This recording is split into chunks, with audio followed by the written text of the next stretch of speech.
Hi, everybody. I'm Joe, and I'm a results leader. You're listening to ResultsLeader.fm. Being a thought leader is easy. Getting results is hard. This show is for the results leader who lives and dies by their results. Here is your host and Chief Results Leader, Jonathan Rivera. Yes, y'all. You know what time it is. It is time for another ResultsLeader.fm. And I have got a treat for you today.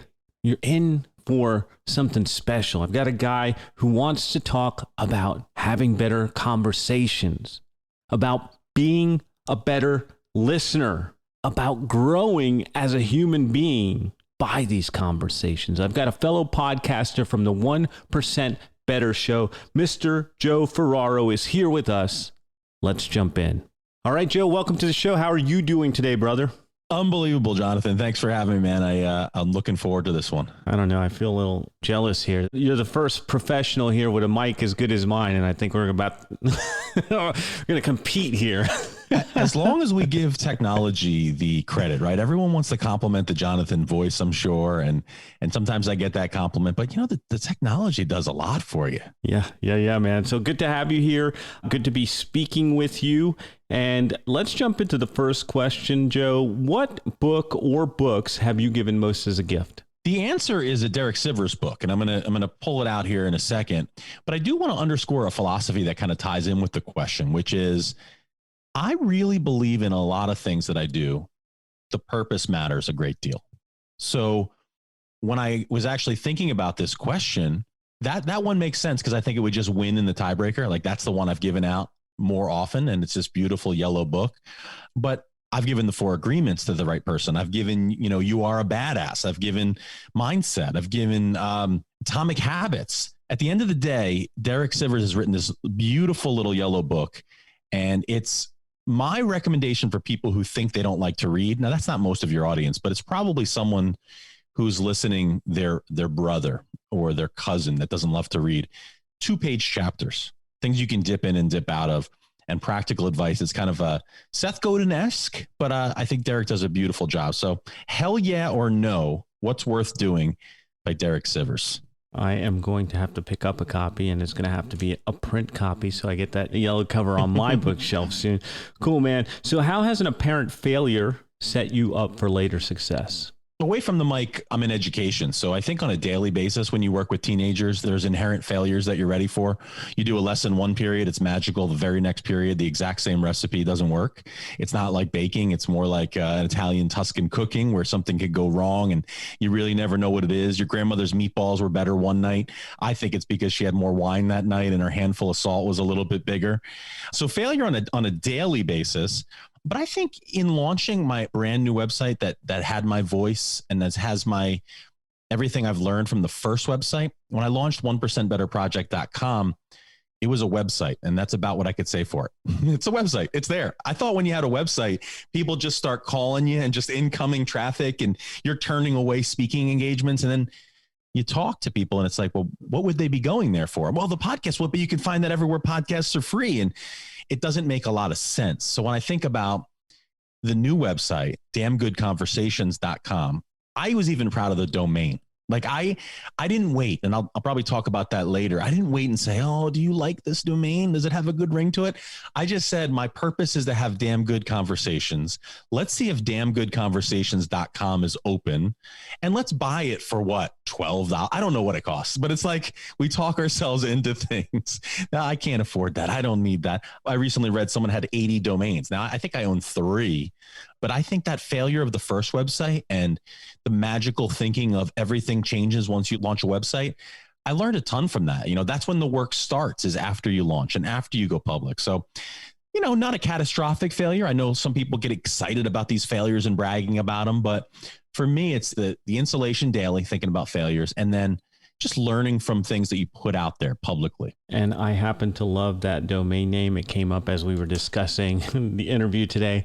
Like, oh yeah, I think that's an awesome domain name. Damn, who doesn't want a damn good conversation, right? That's what we're in it for. Let's go. Very validating. I appreciate that coming from you. Good. So what would you say is the most worthwhile investment that you have ever made?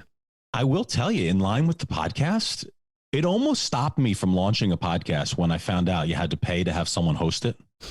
Really? Right? It's like, yeah, because I'm thinking to myself, all right, I'm making the plunge. I got the logo. I have the name.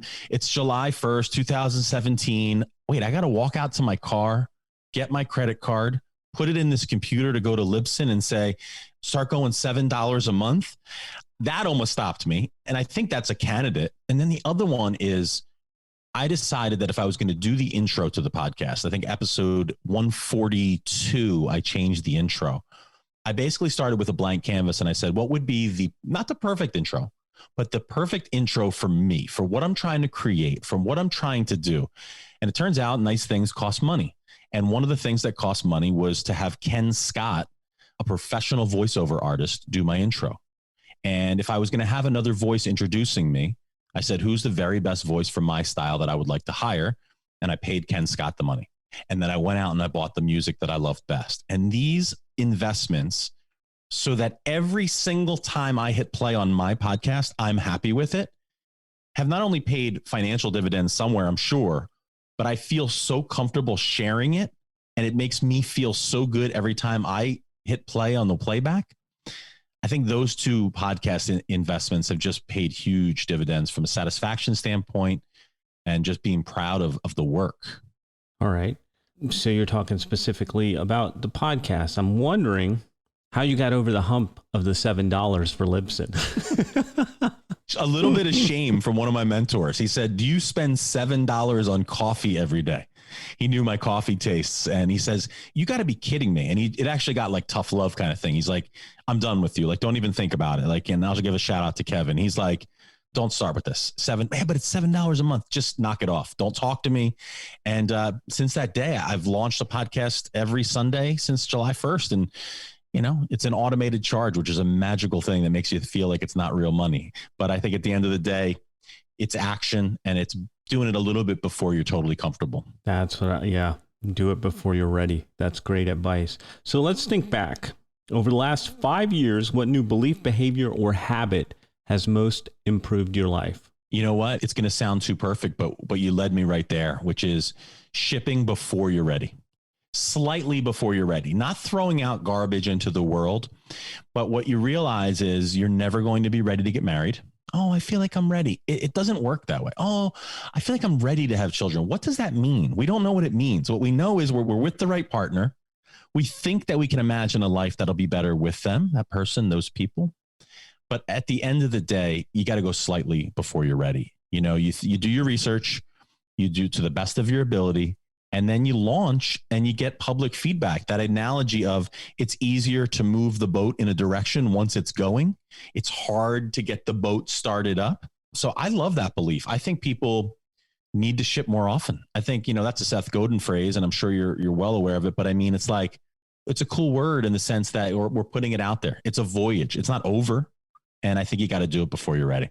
So what were you doing before then? Because we said the last 5 years. So were you striving for perfection, or what was going on before that?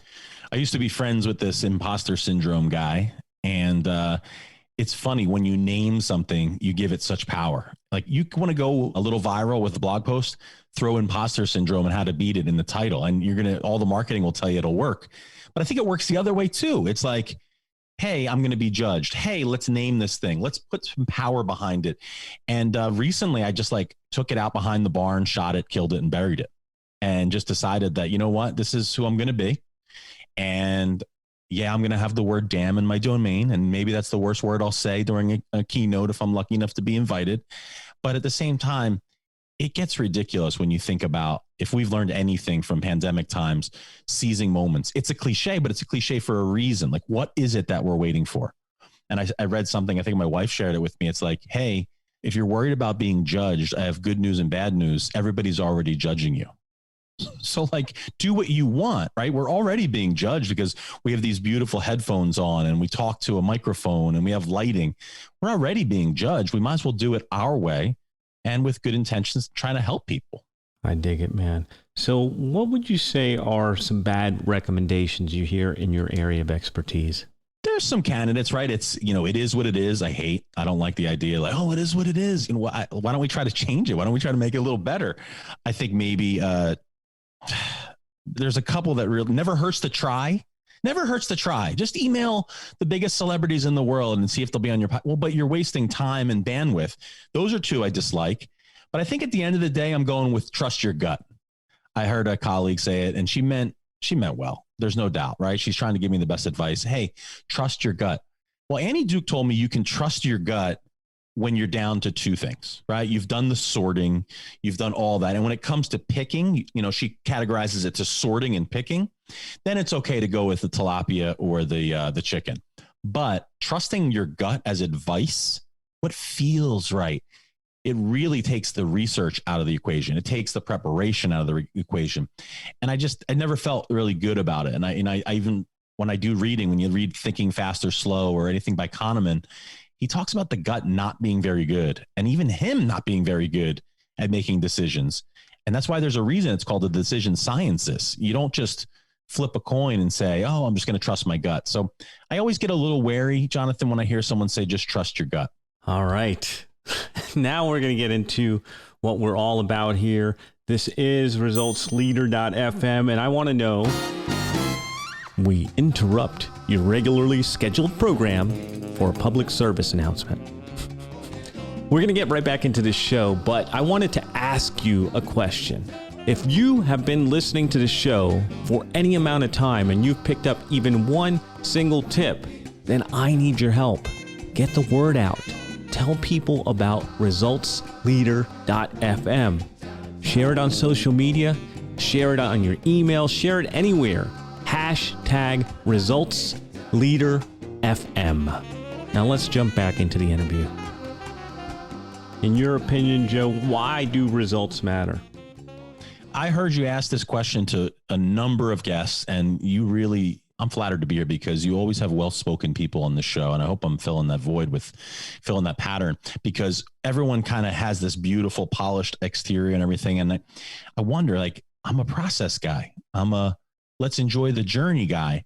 And I'm going on a show called Results Leader. And I'm saying to myself, but they really do matter, because if not, what are we doing it for? Because you can have a good time in a lot less expensive ways, a lot of ways that don't make you as vulnerable as these podcasts make us.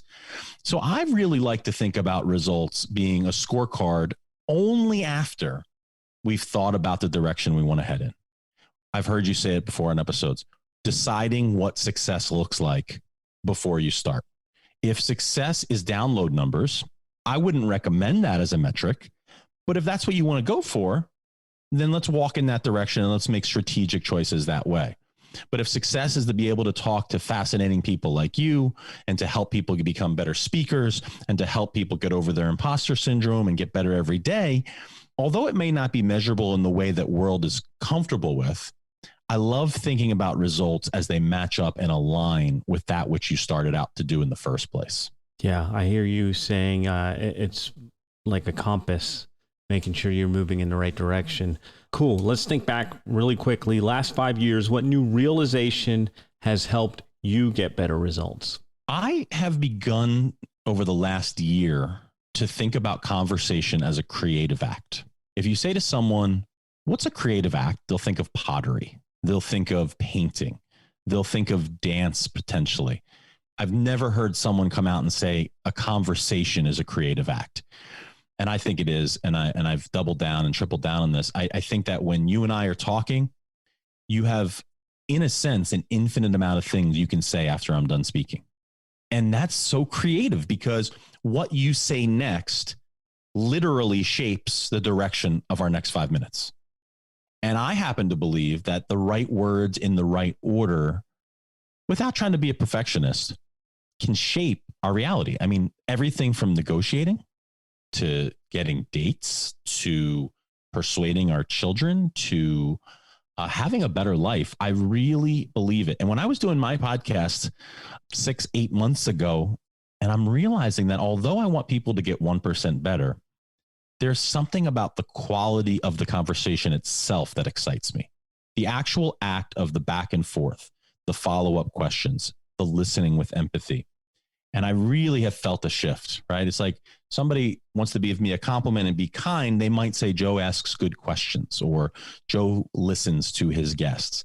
And I think that's because I made a conscious effort that no matter who's on the show, there's a certain level of conversation I want to host and a certain level of conversation I hope to uncover from the guests. Man, I love it. I love it. You got me rethinking everything. Cool. So, Joe, tell me, what area of your business would you like to see better results?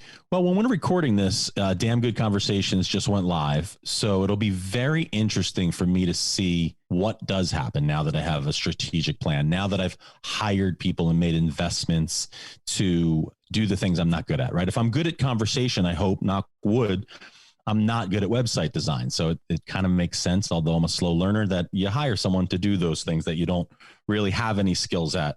And I think it'll be interesting to see how I can, let me use this word carefully. I want to scale business like everyone else does, right? We want to grow a business, but I don't know at what scale helping people have better conversations will be. Will it be a course? Will it be the one-on-one coaching that I've been doing? So I think that continuing to have clarity around the vision of helping people. Will it be more focused on podcasters than it is now? I'll give one theory that'll kind of cement this point. Most people say they want their conversations to feel natural and that they want their podcast conversations to feel like everyday life. I believe in the inverse. I actually would hope for a world in which more of our day-to-day conversations feel like podcasts, because there's something about these microphones and these headphones that just slightly heighten the stakes. A recent friend told me there is a pressure that comes with hitting record. And I don't like that word, but I like what he's saying about just leveling up our conversations that much, knowing there's something quote unquote at stake. And I think that as we go through our communication lives, living our best lives involves a little bit of a heightened state, right? I don't want to waste Jonathan's time. I don't want to not add value to his audience. So I'm going to be on my toes. I'm not going to be on my heels, but I'm going to be on my toes. I like the concept of leveling up our conversations. I think part of that, and you talk about it a lot on your show, is being a better listener. I think too many times we're sitting there like, wow, I got to get in there. I got to get in there. People don't just chill out and listen to what the other person's saying. And I think that's what separates a good interviewer from not so good interviewer, is that ability to listen and do the dance, which you describe, the dance of the interview, which is very, beautiful pictures that you painted, beautiful word pictures. So what would you say are the results that you are most proud of? I think it's hard to look around your house where you're recording and not think of your family, right? I think that any choices that I made to marry my wife and to have my two beautiful children are always going to lead first and foremost. But I think the fact that people professionally are finding value in my work, whether it's listening to a conversation that helps them get better, or the recent client who said to me, you saved me years of my life because you helped me get ready for a job interview. Now, to be honest with you, when I hear that, I'm a little uncomfortable because we just talked it through. We just said, hey, would it be interesting if you positioned yourself this way? Some tangible strategies to be better during job interviews. I had never thought, this was early in the business, I never thought of actually saving someone years of agony and time because you can theoretically jump a level. That just felt too transactional to me.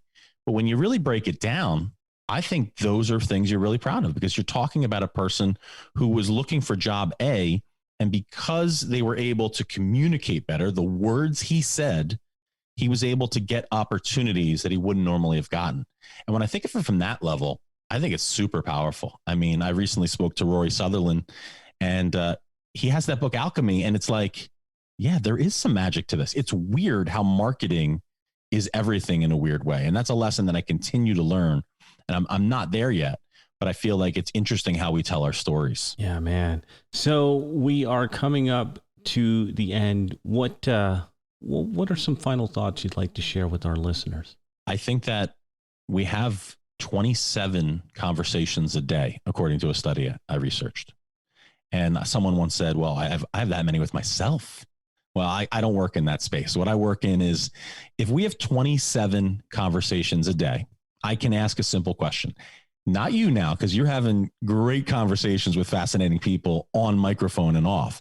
But for people that haven't yet launched the podcast, how many of those 27 would you categorize as damn good? I'm afraid to hear the answer because a lot of it's, the weather. How about that weather? And even if we get to the point of, that team A beat team B, you see that game? Isn't there something more for us in our communication lives?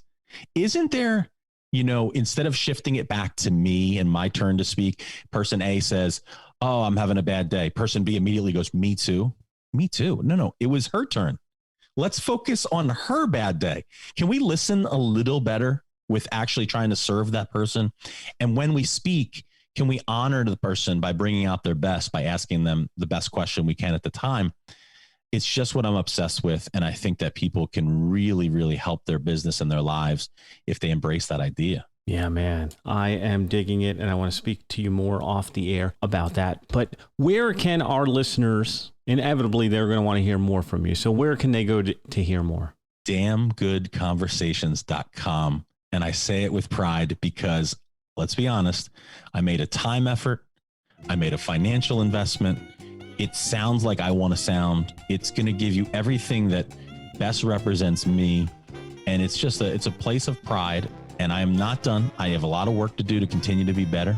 But while I'm doing that work, I'd love to help people that find the need and the value in just a little bit better communication and conversations like this one, Jonathan. Josh, thank you so much, Joe. Everybody go to damngoodconversations.com. I'm going there myself. This has been another resultsleader.fm. Thank you for tuning in, and we will be back in your earbuds next time. That is a wrap for another edition of resultsleader.fm. If you are out there getting results for your clients and you want to be featured on the show, go to resultsleader.fm now and apply to be on the show. And if you love what you're hearing, share the show, give us a rating and review, do anything to help us get the message out there. Thought leadership is easy, but results leadership is hard. We'll catch you on the next one.